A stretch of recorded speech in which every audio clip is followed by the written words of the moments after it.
परमात्मने प्रणतः क्लेशनाशाय गोविन्दाय नमो नमः। नमः परमहंसास्वादितचरणकमलचिन्मकरन्दाय भक्तजनमानसनिवासाय श्रीरामचन्द्राय। वागीशायस्य वदने लक्ष्मीर्यस्य च वक्षसि यस्यास्ते हृदये संवित्तं नृसिंहमहं भजे। गुरुर्ब्रह्मा गुरुर्विष्णुर्गुरुर्देवो महेश्वरः गुरुस्साक्षात् परब्रह्म तस्मै श्रीगुरवे नमः। भगवत चरण कमलानुरागी सभी आत्मीय प्रिय प्रभु प्रेमीजन, स्वाध्याय परिवार से जुड़े हुए सभी आदरणीय महानुभाव प्रभु प्रेमीजन, आप सभी को मेरा प्रणाम, वंदन, नमो नमः। आइए, जो प्रक्रिया चली है, हम लोग जो 12वें अध्याय का पाठ कर रहे हैं उसका एक बार पाठ करते हैं। उसके बाद फिर जो गुरुजनों के जूठन प्रसाद को लेकर फिर हम लोग चिंतन करेंगे। पहले पाठ करते हैं। ओम श्री परमात्मने नमः। अथ द्वादशोऽध्याय। अर्जुन उवाच एवं सततयुक्ताये भक्तास्त्वां पर्युपासते ये चाप्यक्षरमव्यक्तं तेषां के योगवित्तमाः। श्रीभगवानुवाच मय्यावेश्य मनो ये मां नित्ययुक्ता उपासते श्रद्धया परयोपेतास्ते मे युक्ततमा मताः। ये त्वक्षरमनिर्देश्य मव्यक्तं पर्युपासते सर्वत्र गमचिन्त्यं च कूटस्थमचलं ध्रुवम्। संनियम्येन्द्रियग्रामं सर्वत्र समबुद्धयः ते प्राप्नुवन्ति मामेव सर्वभूतहिते रता। क्लेशोऽधिकतरस्तेषामव्यक्तासक्तचेतसाम् अव्यक्ता हि गतिर्दुःखं देहबद्भिरवाप्यते। ये तु सर्वाणि कर्माणि मयि सन्न्यस्य मत्पराः अनन्येनैव योगेन मां ध्यायन्त उपासते तेषामहं समुद्धर्ता मृत्युसंसारसागरात्।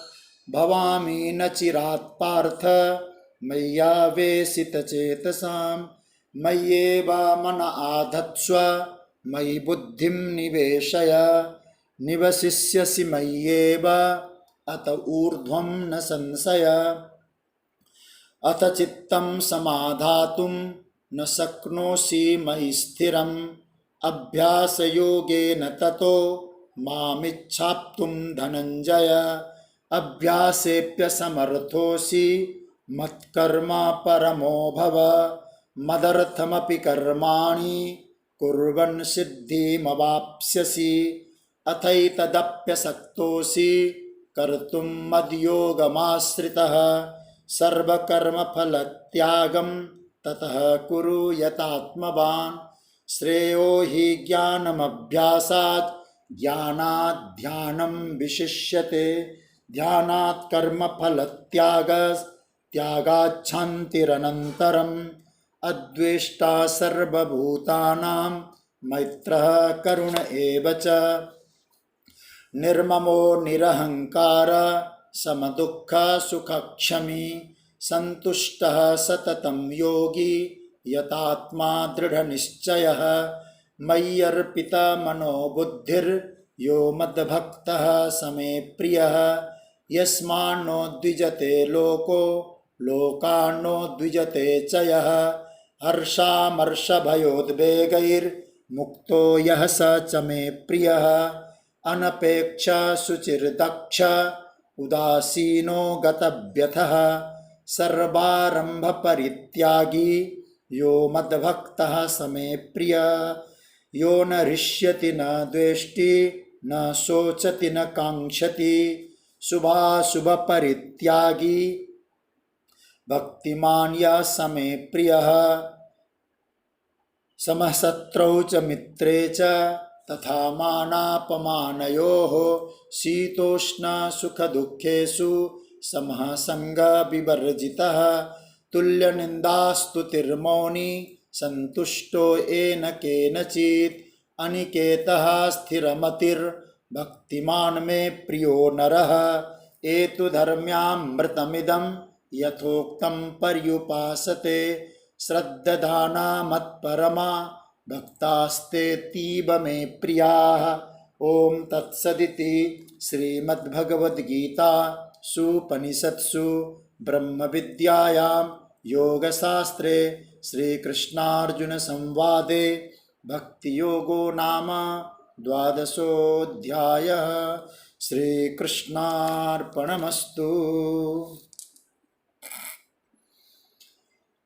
भगवान की मंगलमयी कृपा से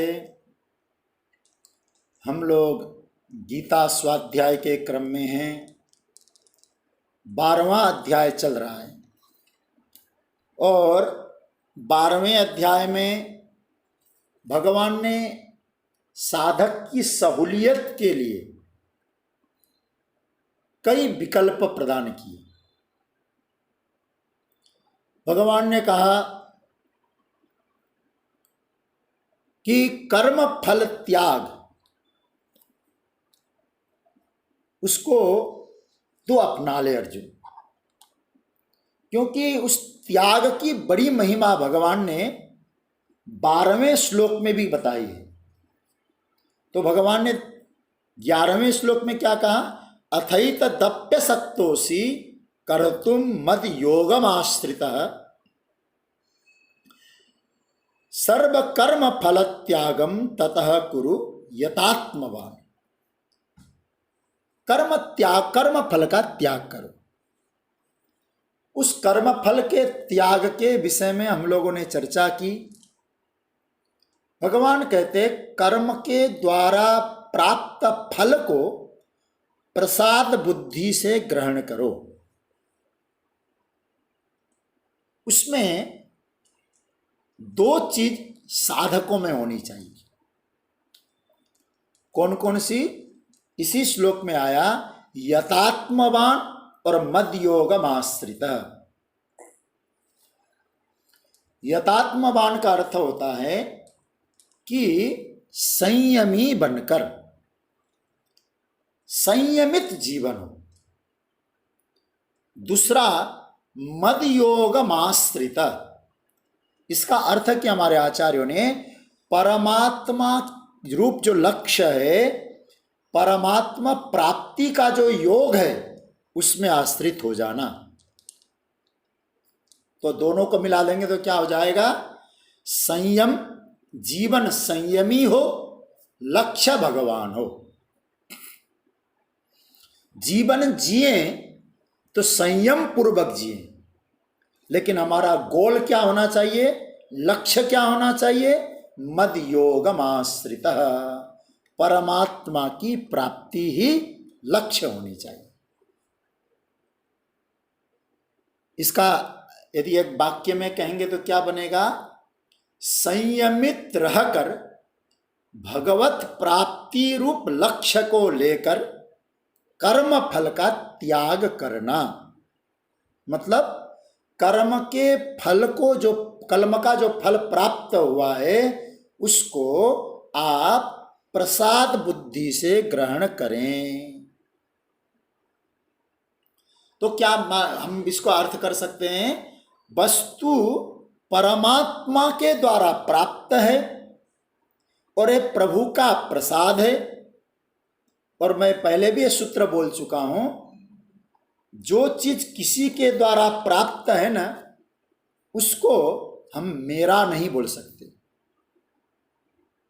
मैंने शायद कथा प्रसंग में कभी कहा हो, एक बहुत अच्छे संत हुए जिनका नाम था श्री स्वामी पथिक जी महाराज, विशिष्ट संत है। उनका एक वाक्य है, वो क्या कहा करते थे, जो कुछ मिला है मिला है, मेरा नहीं है। मतलब क्या क्या है, बोले शुरुआत से लेकर विचार करें, शरीर से लेकर पदार्थ से लेकर संपत्ति सारी वो हमको क्या है, मिली हुई है। मेरा हम कह नहीं सकते। मेरा यदि आप कहेंगे तो इस रूप से आप मेरा कहिए। किस रूप से कहिए मेरा? जैसे हम लोग ट्रेन की यात्रा करते हैं, फ्लाइट में बैठ के यात्रा करते हैं। अब कोई आके आपसे पूछता है यह बर्थ किसका है, यह सीट किसकी है, तो आप लोग एक बात कहते हैं ना, मेरी सीट है भाई, मेरा बर्थ है। अब आपसे ही मैं पूछूं, ये आपका है या आपको यहां से वहां तक के लिए मिला है? आप भीतर से इस बात को जानते हैं कि ये मिला है। कहां तक के लिए मिला है? एक यात्रा के लिए मिला है। तो यदि मिलता है तो किसी के द्वारा ही हमको अलॉटमेंट हुआ है, मिला है, मेरा नहीं है। तो इसका अर्थ क्या हुआ? इसका अर्थ ये हुआ, मिली हुई चीज है, वो चीज परमात्मा की मानो और मिले हुए का प्रसाद बुद्धि से सदुपयोग करो। इसी का नाम है कर्म फल त्याग। अब सोचिए जरा, जैसे इस समय मैं गिरिडीह में हूँ, झारखंड में। अभी मैं 4:45 बजे तक कथा करके आया हूँ। जहाँ मैं रुका हूँ, ये माता जी का बहुत दिव्य आश्रम है। आप लोगों ने यहाँ के लोग हैं जो ये बैठे हैं, उन लोगों ने मेरी सुंदर व्यवस्था की यहाँ। अब ये मैं जब तक यहाँ रहूँगा, मेरे लिए मिला है, रहने को मिला है, सारी व्यवस्था मिली है। और जिस दिन जन्माष्टमी के बाद यहाँ से मैं निकलने लग जाऊँ और सारी चीज़ों को अपनी पोटली में भर के ले जाऊँ, आप सोचिएगा जरा, दोबारा फिर गिरिडीह में कथा करने के लिए मुझे कोई बुलाएगा? तो इसी तरह से जो जीवन है, ये जीवन की यात्रा में वस्तुएं हमको मिली हुई है। तो मिली हुई चीज का दुरुपयोग न करो। मिली हुई चीज किसी के द्वारा मिली हुई। और इसलिए एक भजन हम लोग कभी कभी सुनते हैं ना, मैं नहीं, मेरा नहीं, यह तन किसी का है दिया। मैं करने वाला यह मन किसी का है दिया। यदि आप किसी के द्वारा, किसने दिया होगा फिर? कोई लंजू फंजू ने तो दिया नहीं होगा हमको ये सब। तो देने वाला भगवान होगा, और परमात्मा जो देता है वो हमारा प्रसाद है, प्रभु का प्रसाद है। उस प्रसाद का सदुपयोग करना, इसी का नाम है कर्म फल त्याग। उसके लिए इसलिए भगवान कहते हैं 2 चीजें होनी चाहिए अर्जुन, तुम संयमी बनो और मद योगमाश्रित बनो। बोले इन वस्तुओं का उपयोग करके मुझे देने वाला परमात्मा के पास जाना है, उसको पाना है, मद योगमाश्रित। लेकिन यथात्मवान बनना है।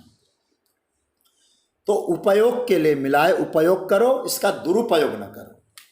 एक बात और कहूं, वेदांत एक बात कहता है, जो कर्म फल त्याग की बात आ रही है ना, कर्म जड़ है। वेदांत ये भी कहता है कर्म जड़ है।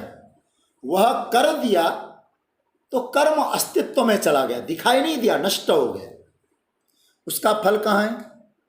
जो किया है। और शास्त्र कहता है बिना कर्म जो है बिना फल के रह नहीं सकता, फल उसका मिलेगा ही मिलेगा। अब वेदांत ने कहा वो फल जो है ईश्वर के हाथ में। एक हमारे प्रातस्मरणीय पूज्यपाद स्वामी अखंडानंद सरस्वती जी कहते हैं, ब्रह्म सूत्र का सूत्र लेकर फलम अतः उपपत्ते, मतलब फल देने वाला भगवान है। और उसका उन्होंने व्याख्या क्या की? बोले प्रभु को क्या कहा गया है? धाता, धातारम। और धाता शब्द का अर्थ क्या किया है भगवान शंकराचार्य ने? कर्म फल विभक्तारम। इसको थोड़ा सा समझना। कर्म फल का विभाग करके जो यथोचित कर्म का फल प्रदान करता है वो ईश्वर है, भगवान है। तो कर्म जो होगा कर्ता के बल से होगा, लेकिन याद रखना कर्ता के बल से कर्म का फल नहीं मिलता। कर्म होगा कर्ता के बल से होगा, लेकिन कर्ता के बल से कर्म फल नहीं होता। तो कर्म फल किसके बल से होता है? बोले उसको देने वाला भगवान है, परमात्मा है, उसका नाम धाता है। अतः जब फल अपने हाथ में है नहीं तो क्या करना है? तो हमें चिंता फल के विषय में नहीं रखना है। फिर अपन का काम क्या हुआ?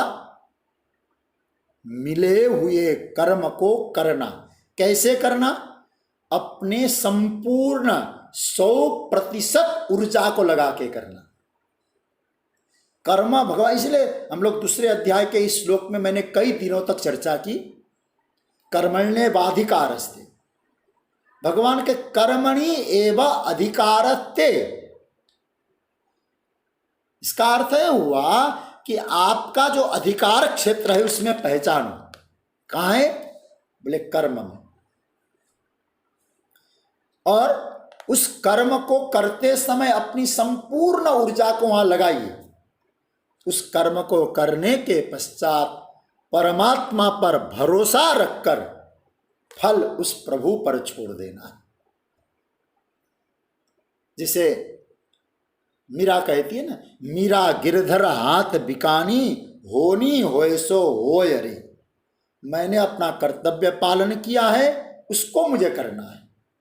तो दो बातें मैं आपके सामने रखता हूं। एक शब्द आता है करना और एक शब्द आता है होना। करना, होना। अब आप ही समझिए, हमारे हाथ में क्या है? करना है कि होना है? होना हमारे हाथ में नहीं है, करना हमारे हाथ में है। होना हमारे हाथ में होता तो इलेक्शन के समय जी जान लगा के लोग इलेक्शन लड़ते हैं। होना नहीं होता उनके हाथ में, करना होता है। तो फल नहीं मिला उनको। तो इसका मतलब ये हुआ जो करना है वो कैसे करना है? सावधानी से करना है। और याद रखना, सावधानी से करने का मतलब क्या हुआ? और सावधानी से करने के लिए भगवान यहां कहते हैं 10वां श्लोक, गीता को अपने हाथ में रख के पढ़िएगा। 10वां श्लोक करते समय क्या? दो बात याद दिला रहा हूं मैं। मत कर्म मदर्थ कर्म। एक कर्म की योग्यता देने वाला भगवान है और कर्म का फल उसके लिए मुझे करना है, प्रभु के लिए करना है। तो हो गया ये 10वां। तो क्या हुआ? मत कर्म मदर्थ कर्म बन गया। लेकिन होने पर फिर क्या होना चाहिए? सर्व कर्म फल त्यागम। यहां भगवान ने क्या? सर्व कर्म फल। ये होने के बाद आपने कर दिया, 10वें श्लोक का अभ्यास करिए, साधना करिए। और करने के बाद फल के समय क्या? 11वें श्लोक में जाइए, होने पर उसे प्रसाद बुद्धि से ग्रहण करिए।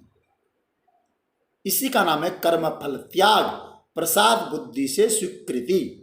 और ध्यान देना, जो प्रसाद शब्द है ना, पूज्य पांडे जी बैठे हैं, प्रसाद शब्द का अर्थ भी हमारे यहाँ कहा गया है प्रसादस्तु प्रसन्नता। प्रसाद का अर्थ क्या है?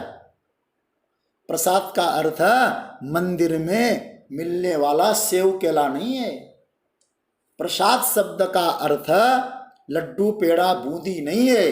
प्रसाद शब्द का अर्थ है प्रसन्नता। तो इसका मतलब ये हुआ, करते समय आपने किया कर्म फल त्याग, मतलब आपने वो जो कर्म किया है उस कर्म का जो फल प्राप्त हुआ है उसको प्रसन्नता से एक्सेप्ट कर लो। इसलिए प्रसाद बुद्धि का मतलब है कर्म फल को प्रसन्नता से स्वीकार करना। इसलिए मैंने एक दिन कहा भी था और पूज्य रामसुखदास जी महाराज का संदर्भ देकर, करने में सावधानी, होने में प्रसन्नता। करने में खूब सावधानी से करिए और जो होता है प्रसन्नता से आप स्वीकार कर लीजिए।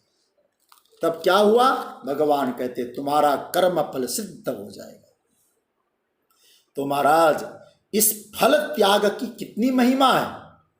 भगवान कहते अर्जुन इसकी बड़ी महिमा है। फल त्याग की इतनी महिमा है प्रभु? बोले हाँ, हमको भी सुनाइए। तो भगवान अब 12वें श्लोक में बहुत सुंदर श्लोक बोल रहे हैं, बहुत सुंदर चर्चा कर रहे हैं। यहां तक तो हमने समझा। अब आइए 12वां श्लोक, पहले पाठ करें। श्रेयो हि ज्ञानमभ्यासात्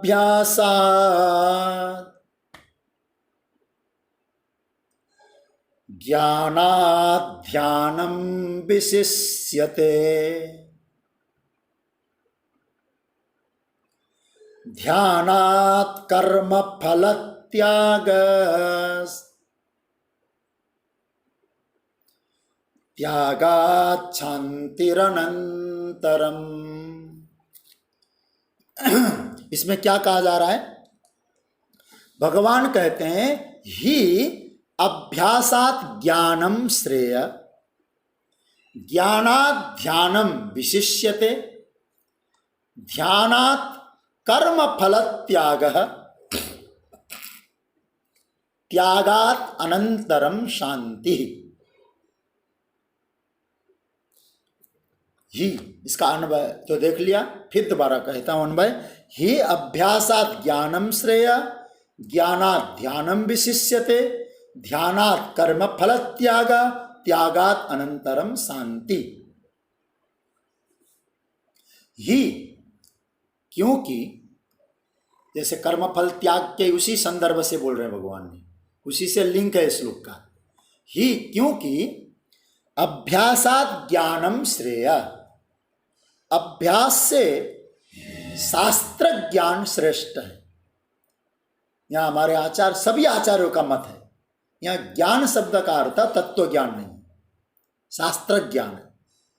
तो अभ्यास से शास्त्र ज्ञान श्रेष्ठ है। और ज्ञानात् ध्यानम विशिष्यते, उस शास्त्र ज्ञान से ध्यान श्रेष्ठ है। ये बहुत प्रेम से और खूब मनन करके पढ़ना। ध्यानात् कर्म फल त्याग, ध्यान की अपेक्षा कर्म फल त्याग यह श्रेष्ठ है। त्यागात् अनंतरम शांति, और कर्म फल त्याग से तत्काल शांति की प्राप्ति हो जाती है। ये इसका अर्थ है। मैं आपको एक निवेदन एक करूंगा, इस श्लोक पर थोड़ा विचार करिएगा। कभी इसको गहराई में जाके सोचना होगा। इस श्लोक को पढ़ के ऐसा लगता है कि जब भगवान यहाँ ये कहते हैं तुम असक्तोषी असक्तोषी असक्तोषी, इसमें नहीं हो तो ये करो, इसमें नहीं हो तो ये करो, इसमें नहीं हो तो ये करो, उसमें भी यदि समर्थ नहीं है तो ये कर दो, ये भगवान कहते हैं। और अंत में क्या कह दिया? कुछ नहीं कर सकते हो तो कर्म फल त्याग करो। और फिर 12वें श्लोक में जाके क्या कह दिया? कर्म फल त्याग श्रेष्ठ है। और आपको क्या बताऊं, ध्यान से भी बड़ी साधना बता दी कर्म फल त्याग को। तो कभी कभी लगता है भगवान ने पूरा कंफ्यूजन में डाल दिया है। महाराज यदि देखा जाए तो आप जो साधना की प्रक्रिया बता रहे हैं, तो ये तो सर्वाणी कर्माणी से आपने चालू किया, सर्व कर्म समर्पण, उसके बाद अभ्यास योग, अभ्यास के बाद कर्म को भगवान में समर्पित, चित्त को भगवान में लगाना, उसके बाद अभ्यास योग, अभ्यास योग के बाद कर्म फल त्याग। तो ऊपर से यदि देखा जाए तो निम्न स्तर का ही मानना चाहिए इसे। तो ऊपर से जो ये नहीं कर सकते, ये करो, ये नहीं कर सकते, ये करो, ये नहीं कर सकते, ये करो। यदि क्वालिटी में देखा जाए तो साधना की क्वालिटी में कर्म फल त्याग की जो क्वालिटी है ये तो कमजोर होनी चाहिए। फिर आप लोग इस बात को समझ रहे होंगे, क्योंकि श्रेष्ठ साधन क्या बताया प्रभु ने? श्रेष्ठ साधन भगवान ने बताया कि ये तो सर्वाणी कर्माणि मयि संन्यस्य मत्परा। ये तो बता दिया श्रेष्ठ साधन, और उसमें विकल्प देते गए, ये नहीं, ये नहीं, ये नहीं, और नीचे आके कहते कुछ नहीं कर सकता है बंदा, तू ये कर ले। तो फिर क्या कह दिया? बोले जो कोई कुछ नहीं कर सकने वाले व्यक्ति ने जो काम किया है ना, वही श्रेष्ठ है। क्या कह दिया? देखो, ध्यानात् कर्म फल त्याग त्यागात् शांतिरनंतरम। इसलिए इस श्लोक को पढ़ना और कंफ्यूजन हटाना पड़ेगा। पहले तो इसका अर्थ देखते हैं, फिर हम लोग इसके कंफ्यूजन को भी हटाने की कोशिश करेंगे। थोड़ा ध्यान से समझना। पहले भगवान ने कहा अभ्यासात ज्ञानम श्रेयः, केवल अभ्यास करने की अपेक्षा ज्ञान श्रेष्ठ साधन है।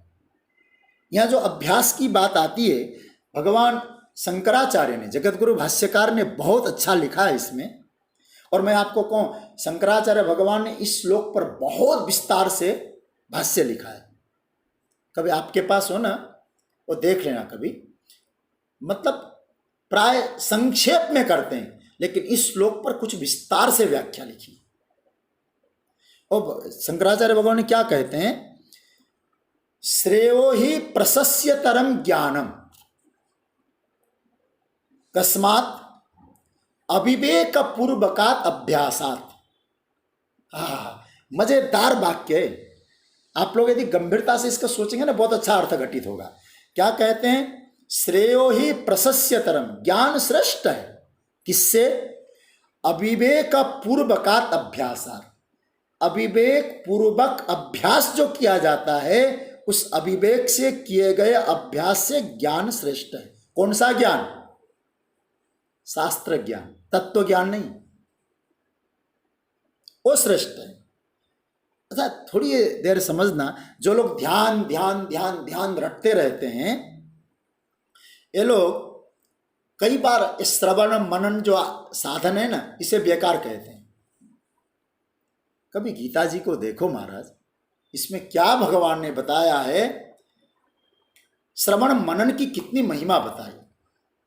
लोग आजकल तो क्या हो गया, बोले हम तो मेडिटेशन करते हैं, और मेडिटेशन में क्या करने लग गए? बोले मेडिटेशन सेंटर चला रहे हैं हम तो। अब मैं इतना ही कहूंगा, मेडिटेशन सेंटर आप चलाते हो, ध्यान लग गया, बढ़ लग गया। ध्यान के बाद क्या होना चाहिए? पतंजलि के अष्टांग योग में कहाँ है ध्यान?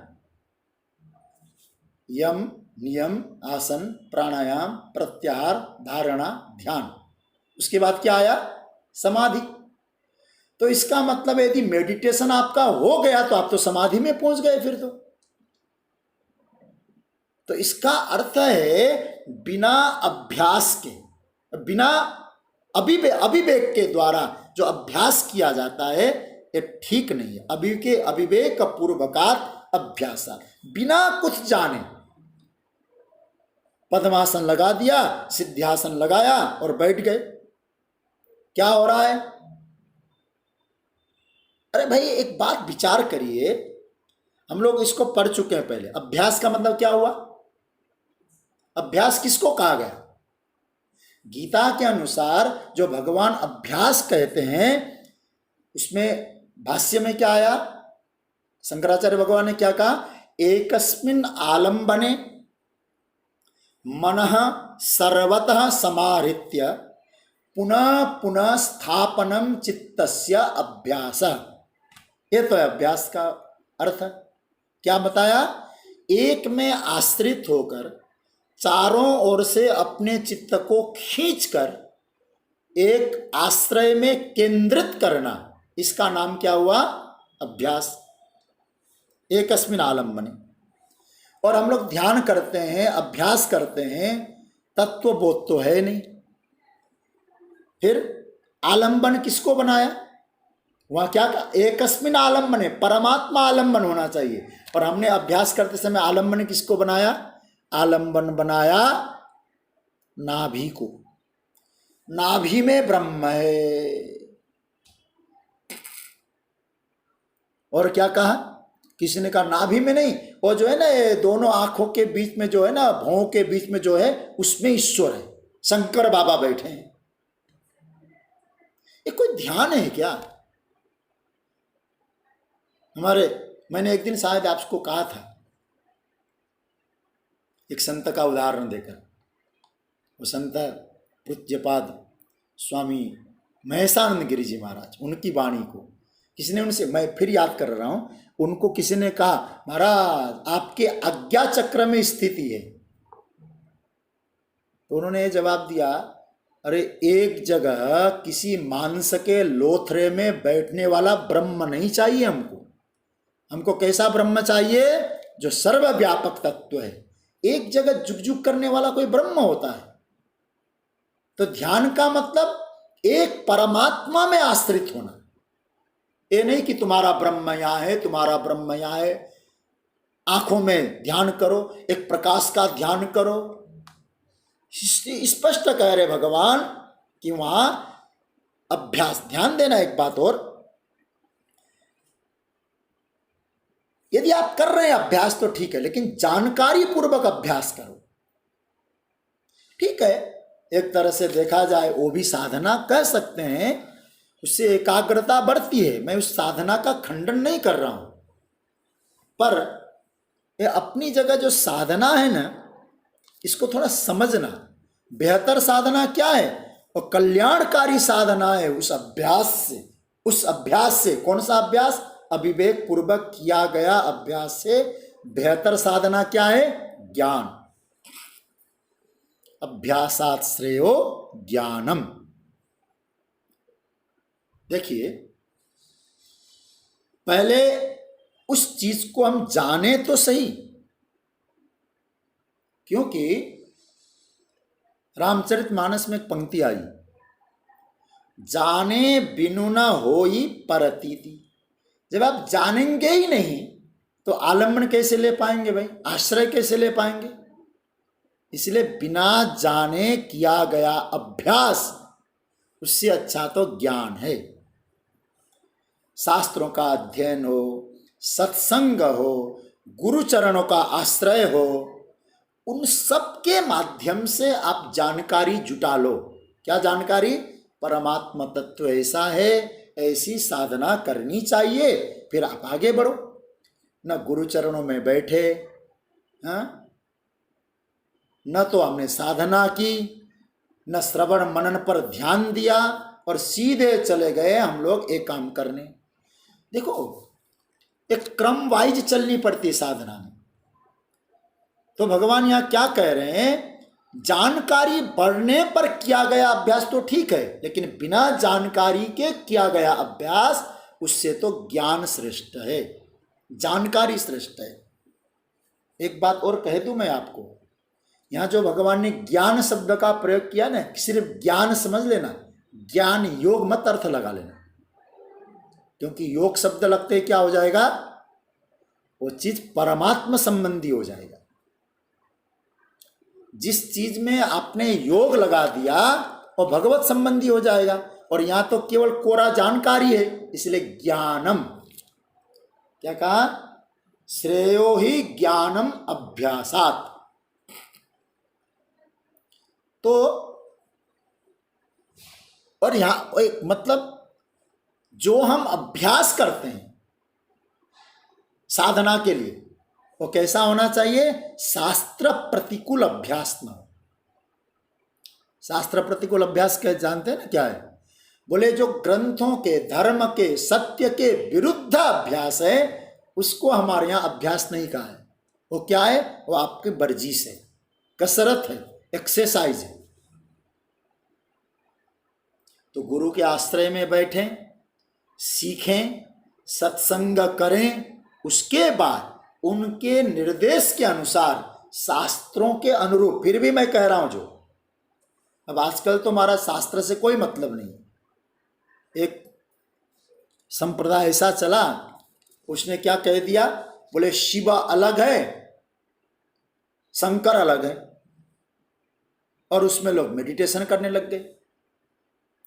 तो ये नहीं होना चाहिए।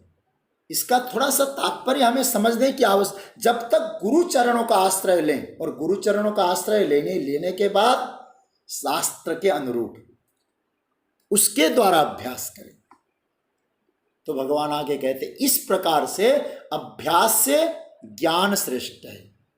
जो बिना जानकारी के अभ्यास, उससे अच्छा है तुम जानकारी बनो, जानकार बनो, शास्त्र ज्ञान।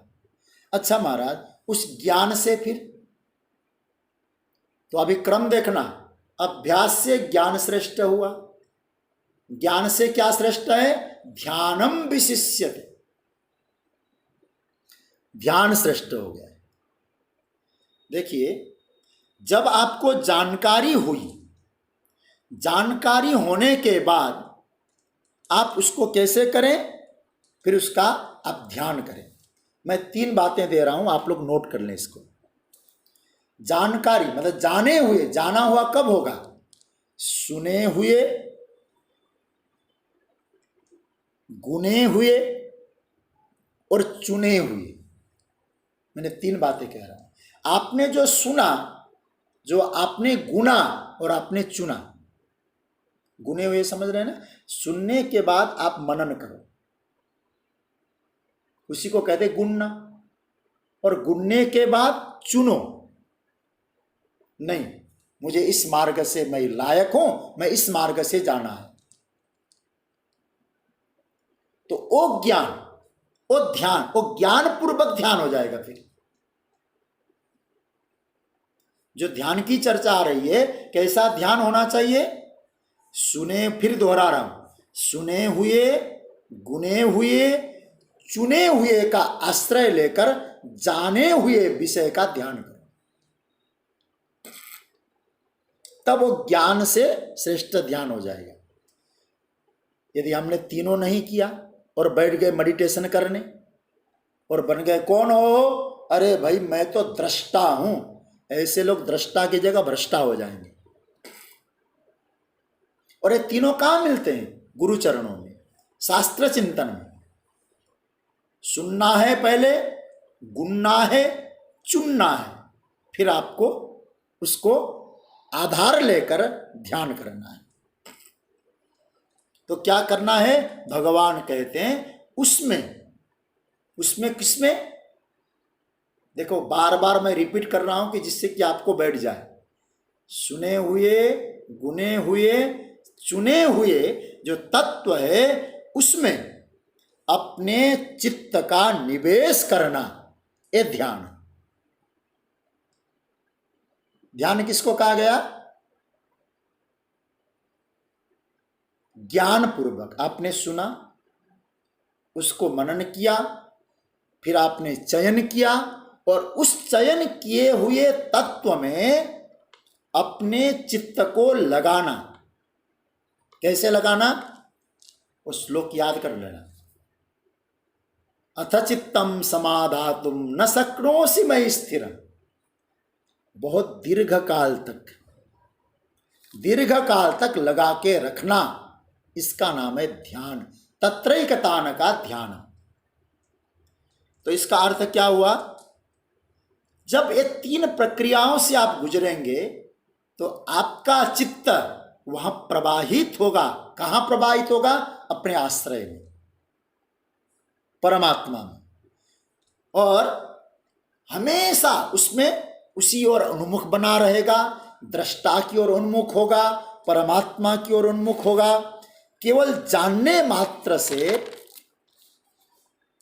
यह ध्यान आपका बल लग जाएगा।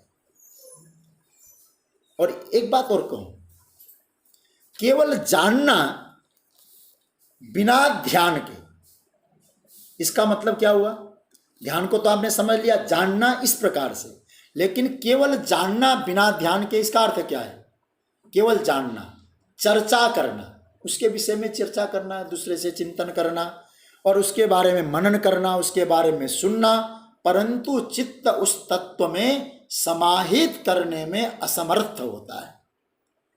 जो असमर्थता है उस पर आपको सोचना है। जैसे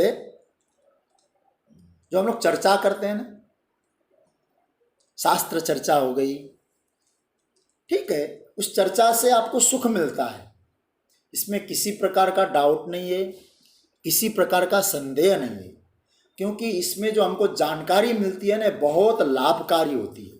इसमें तो मैं संशय नहीं कर रहा हूं, लेकिन इसमें भी संदेह नहीं है, यदि आपने जानकारी तो जुटा ली लेकिन चित्त यदि उसमें प्रवेश नहीं हुआ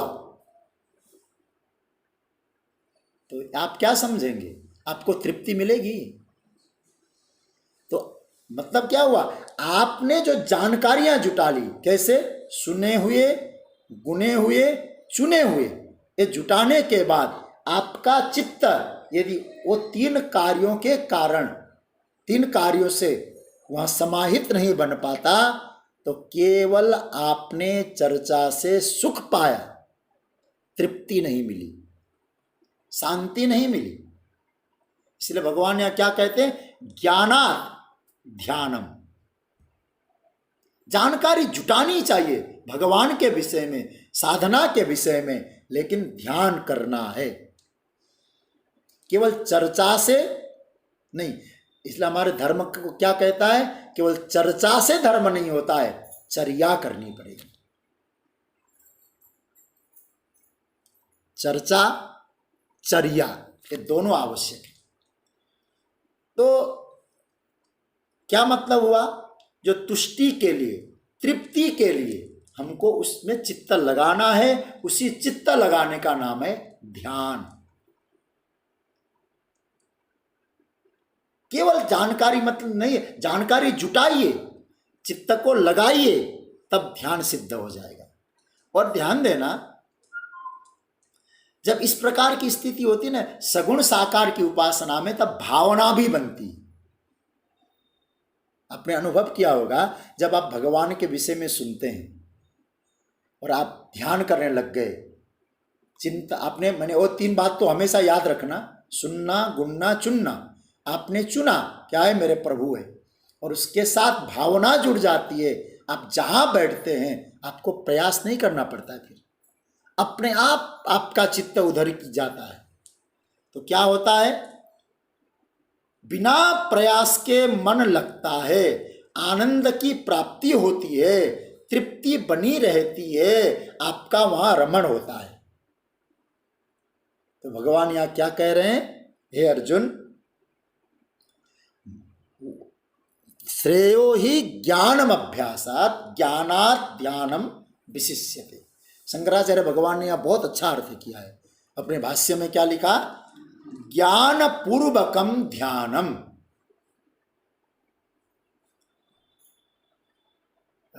मुझे आंख बंद करके बैठने से ध्यान नहीं होता है। आप लोग बहुत अनुभव करते होंगे, और मुझे तो आए दिन लोग शिकायत करते हैं, बोले जब खुली आंख होती है ना, जो बाहर का ज्यादा चिंतन नहीं होता है, जैसे आंख बंद कर देते हैं ना महाराज, कहाँ कहाँ की बात याद आने लगती है। भगवान कितनी बढ़िया बात यहाँ कह रहे हैं, तुम्हारा ध्यान बिना ज्ञान के हो रहा है, इसीलिए ऐसा हो रहा है। तो ध्यान करो, ज्ञान से भी ध्यान श्रेष्ठ बता दिया ठाकुर जी ने। क्यों? बोले जानकारी। आंख केवल बंद कर दिया तो महाराज हम कहते ध्यान में चले गए, नहीं, बहुत कठिन है। अरे भाई, आंख तो कालनेमी ने भी बंद किया था, जब हनुमान जी संजीवनी बूटी लेने गए थे ना, श्री राम जय राम जय जय राम, राम कथा सुनाने लग गया था वो तो आंख बंद करके। क्या उसका ध्यान था वो? क्योंकि बिना जानकारी के, बिना ज्ञान के वो ध्यान कर रहा था। इसलिए मैं, आप लोग इतने सहृदय लोग हैं, गीता का चिंतन कर रहे हैं, तो आजकल मेडिटेशन सेंटर वाले बहुत खींचेंगे आपको। गीता के इन सूत्रों को, कृष्ण की वाणी को पकड़ना, जानकारी हो, ज्ञान हो, तब ध्यान लगेगा। ज्ञान पूर्वकम ध्यानम, याद रखना। ये जो ज्ञान पूर्वकम को नेग्लिजेंसी करोगे तो ध्यान नहीं होने वाला है। इसको कभी भी नेग्लिजेंसी मत करिएगा, इसको महत्व दीजिए।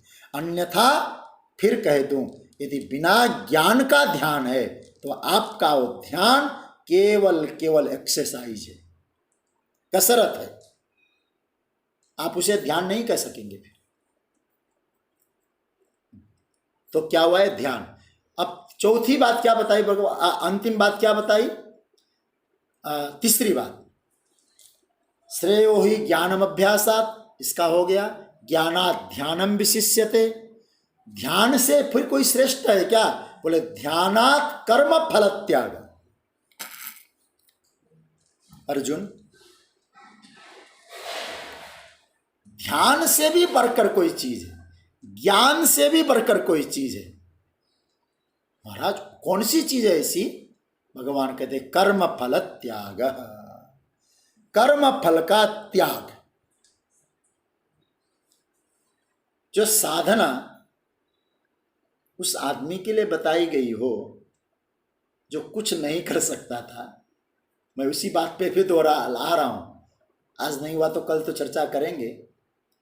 जो साधना उस व्यक्ति के लिए बताया जा रहा था जो कुछ नहीं कर सकता था, जिसको सरल भाषा में कहूं मरियल सा व्यक्ति था। अब भगवान क्या कहते हैं? वो श्रेष्ठ साधन जो चारों तरफ से असमर्थ है, उसके लिए जो कर्म फल त्याग है वो ध्यान से भी श्रेष्ठ है। बोले प्रभु ध्यान से श्रेष्ठ है, क्या मिलेगा उससे? भगवान ने कहा जानते हो क्या मिलेगा? इसकी चर्चा हम कल विस्तार से करेंगे, आज मैं इसको उपसंहार की ओर भी ले जाना है मुझे। मतलब भगवान यहां क्या कहना चाह रहे हैं? प्रभु ये कहना चाह रहे हैं उस त्याग से, कर्म फल त्याग से क्या मिलेगा? त्यागात् शांति अनंतरम, त्याग से शांति। अर्जुन, त्याग से एक बात तो स्पष्ट है, क्या? आप त्याग वृत्ति, मतलब त्याग वृत्ति की बात मैं वस्तुओं को फेंकना नहीं कह रहा हूं, फिर याद रखना, त्याग वृत्ति मतलब प्रसाद बुद्धि। यदि उसको यदि आप अपनाएंगे तो चित्त के विक्षेप तो शांत होंगे ही होंगे, इसमें किसी प्रकार का दो मत नहीं है। जैसे ही आपने कर्म फल को प्रसाद कह दिया, और कर्म फल को प्रसाद कहने का अर्थ क्या हुआ? यही तो ईश्वर की इच्छा है, यही तो हरि इच्छा है। और मैं कभी कभी सोचता हूं, आज मैं इस पर चिंतन कर रहा था तो मैंने सोचा भारत वर्ष के हम लोगों में और कोई बात हो या ना, एक बात तो है ना, कुछ ऐसी गड़बड़ हो जाती है ना जो हमारे पहुंच से बाहर हो जाती है, हम भी कभी कभी कह देते हरि इच्छा, जैसे ठाकुर जी की इच्छा। भीतर भाव कितना अलग बात है, बोल तो देते हैं हम लोग। और मुझे लगता है यह जो वाक्य है ये व्यक्ति को अवसाद से बचाता है, डिप्रेशन से बचाता है। कोई स्थिति आ जाए, हरि इच्छा। देखिए, मुझे लगता है बड़े बड़े साधकों ने, बड़े बड़े साधक इस सूत्र को पकड़कर बहुत बड़े बड़े संकट को सहज रूप से सह लिया है। केवल इतना सा जो हो रहा है, हरि इच्छा, प्रसाद बुद्धि। मैं एक श्लोक वो श्लोक मुझे बहुत प्रिय लगता है, आलबंदार स्तोत्र का, यमुनाचार्य जी का। वो क्या कहते हैं कि अभूतपूर्वम मम भावि किंबा सर्वम सहे में सहजम ही दुखम।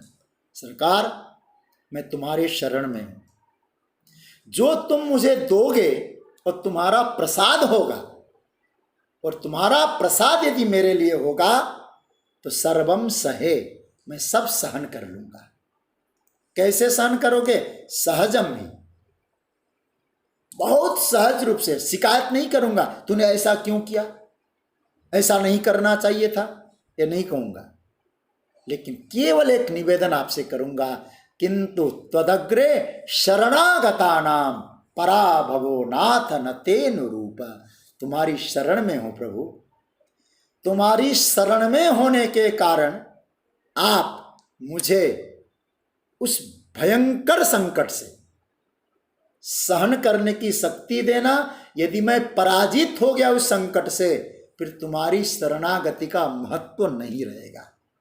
तो शरणागतों को क्या समझना चाहिए? जो विपरीत कंडीशन आ जाए ना जीवन में, भयंकर से भयंकर कंडीशन आ जाए, एक सूत्र जीवन में अपना लो, प्रभु का प्रसाद है हरि इच्छा।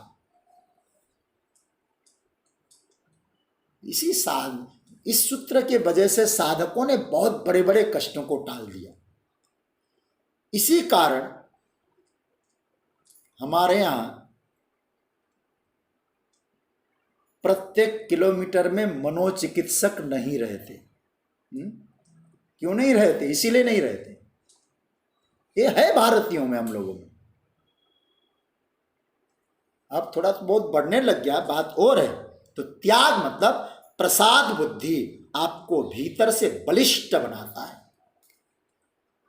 तो इसका मतलब, क्योंकि वो फल चाहे कितना भी प्रतिकूल क्यों नहीं आता, तो उसके पीछे एक बुद्धि अवश्य रहती है, जैसे हरि इच्छा। मुझे रामायण की एक पंक्ति याद आ रही है। वो मैंने जो शुरुआत में कहा था ना, करने में सावधानी, होने में प्रसन्नता। शंकर भगवान ने सती को बहुत समझाया, बहुत सावधानी से समझाया, बहुत प्रयास किया। राम परम ब्रह्म है, सती मान लो। बहुत कोशिश की, कहीं कसर नहीं छोड़ा। अरे सती, वेद जिनका गुणगान गाते हैं वो भगवान है, तो कहीं कसर नहीं। लेकिन इतना समझाने के बावजूद सती नहीं मानकर राम की परीक्षा करती है, परीक्षा करने जाती है, सीता का रूप बनाती है। तब शंकर भगवान क्या कहते हैं? मेरे प्रयास से नहीं बन रहा है, इसका मतलब हरि इच्छा भावी बलवान। हृदय विचारत शंभु सुजाना। स्वामी जी बहुत सुंदर हम लोग को संकेत करना चाहते हैं। शंकर भगवान भी जब प्रयास करने के बाद उनके प्रयास के विपरीत कुछ हो जाता है, क्या सूत्र देते हैं? हरि इच्छा। परमात्मा की इच्छा थी, इसलिए भगवान की इच्छा से सब कुछ हो रहा है। और को करी तर्क बड़ा वही शाखा। फिर व्यर्थ का तर्क करें, ऐसा क्यों हुआ, ऐसा क्यों हुआ, ऐसा नहीं होना चाहिए, ऐसा क्यों बन गया। ये जो तर्क है वो तर्क बुद्धि निरस्त हो जाएगी जब जीवन में प्रसाद बुद्धि आ जाएगी। वो भक्त कह सकता है, महाराज हमारी ना आरजू है न जुस्तजू है, हम राजी है उसमें जिसमें तेरी रजा है। इसलिए आदमी उस संकट से निकल जाता है, घोर संकट से निकलता है। इतनी सी बात हम, त्यागात शांति, चित्त का विक्षेप खत्म हो जाता है। और याद रखना, यदि ऐसा नहीं हुआ, चित्त का संतुलन बिगड़ गया, तो ये समझ लेना समस्या गहरी होती जाएगी, बिगड़ती जाएगी। ना आपका ज्ञान होगा, न ध्यान होगा, कुछ नहीं बनेगा।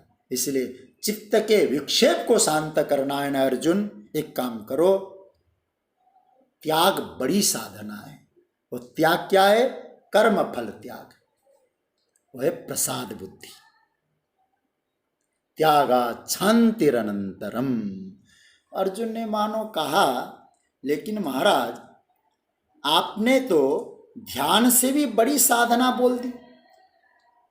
जो बहुत कमजोर व्यक्ति के लिए जो कर्मफल त्याग तक आप पहुंचे थे, ऊंचाई से आते आते आते आते कर्मफल त्याग तक साधना में पहुंची, और आज कहते हैं कि त्यागा शांतिरनंतरम, त्याग सबसे श्रेष्ठ है, उससे शांति मिलती है और शांति ही सुख है। तो महाराज ये टेढ़ी बात क्यों करते हो, सीधी बात क्यों नहीं बताते हो? तो शायद कन्हैया ने बोल दिया होगा, मैं स्वयं टेढ़ा हूं। टेढ़ी टांग से खड़ा रहता हूँ, ऊपर सर का मुकुट भी टेढ़ा है, लाकृति है मेरा स्वरूप, इसीलिए भाई टेढ़ी टांग वाला तो टेढ़ी ही बात करेगा। तो भगवान अर्जुन ने कहा महाराज सीधा समझा दो, टेढ़ा समझने का पावर नहीं है हमको। तो भगवान ने कह दिया यदि सीधा समझना है 24 घंटे का इंतज़ार करो, कल हम फिर आपको सीधी बात समझा देंगे। तो अब तक तो टेढ़ी ही समझ लो, त्याग को महिमावंत बना दिया। तो हम लोग इस पर चिंतन करेंगे। और जैसे आज स्वाध्याय परिवार में मैं उसको पढ़ नहीं पाया हूँ, क्योंकि मैं आज की चर्चा को, आप लोग बैठे रहे, अभी चर्चा को विराम दे रहा हूँ मैं,